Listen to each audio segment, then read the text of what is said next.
This massive crowd of tens of thousands of people stood by and didn't move an inch.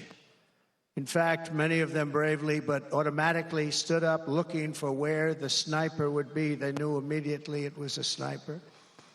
And then began pointing at him. You can see that if you look at the group behind me. That was just a small group compared to what was in front. Nobody ran, and by not stampeding, many lives were saved. But that isn't the reason that they didn't move. The reason is that they knew I was in very serious trouble. They saw it. They saw me go down. They saw the blood and thought, actually most did, that I was dead. They knew it was a shot to the head. They saw the blood. And there's an interesting statistic. The ears are the bloodiest part. If something happens with the ears, they bleed more than any other part of the body. For whatever reason, the doctors told me that. And I said, why is there so much blood? He said, it's the ears. They bleed more. So we learned something, but they just, this beautiful crowd, they didn't want to leave me. They knew I was in trouble. They didn't want to leave me. And you can see that love written all over their faces. Incredible people. They're incredible people. Bullets were flying over us, yet I felt serene. But now the Secret Service agents were putting themselves in peril. They were in very dangerous territory. Bullets were flying right over them, missing them by a very small amount of inches. And then it all stopped. Our Secret Service sniper, from a much greater distance and with only one bullet used, took the assassin's life, took him out.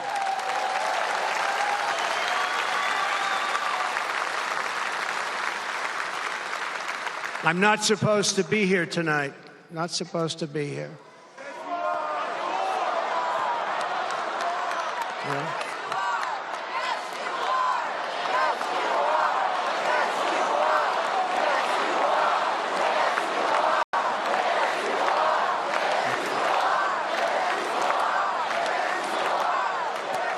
Thank you. But I'm not. And I'll tell you, I stand before you in this arena only by the grace of Almighty God.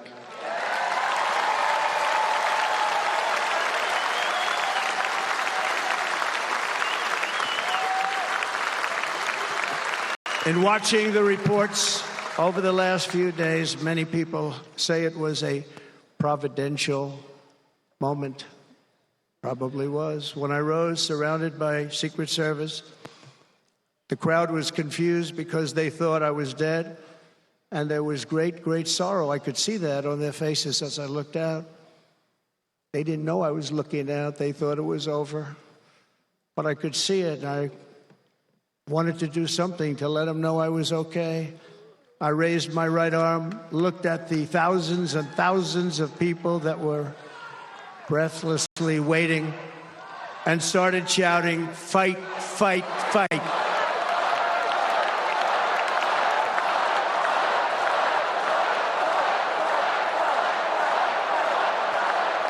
Thank you. Once my clenched fist went up, and it was high into the air. You've all seen that. The crowd realized I was okay and roared with pride for our country like no crowd I have ever heard before.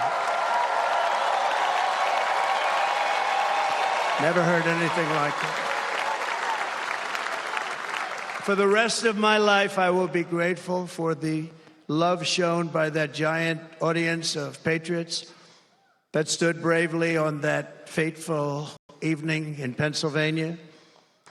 Tragically, the shooter claimed the life of one of our fellow Americans, Corey Comparator. Unbelievable person, everybody tells me. Unbelievable. And seriously wounded two other great warriors. Spoke to them today. David Dutch and James Copenhaver. Two great people. I also spoke to all three families of these tremendous people. Our love and prayers are with them and always will be. We're never going to forget them. They came for a great rally.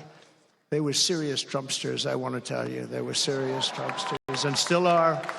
But Corey, unfortunately, we have to use the past tense. He was incredible. He was a highly respected former fire chief, respected by everybody.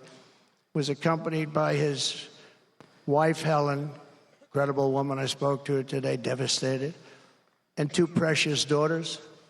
He lost his life selflessly, acting as a human shield to protect them from flying bullets. He went right over the top of them and was hit. That is essentially, of course, Donald Trump addressing this particular gathering. Remember, this is his first speech since the assassination. He's gone on to recall that particular incident by saying that the bullet hit him really hard on his right ear and his hand was covered with blood, and he can proudly say that he had God on his side. Also by saying that he was not supposed to be here tonight, but clearly that is something that the crowd did not agree with. They went on to cheer for him. Having said that, let's leave it at that for the moment.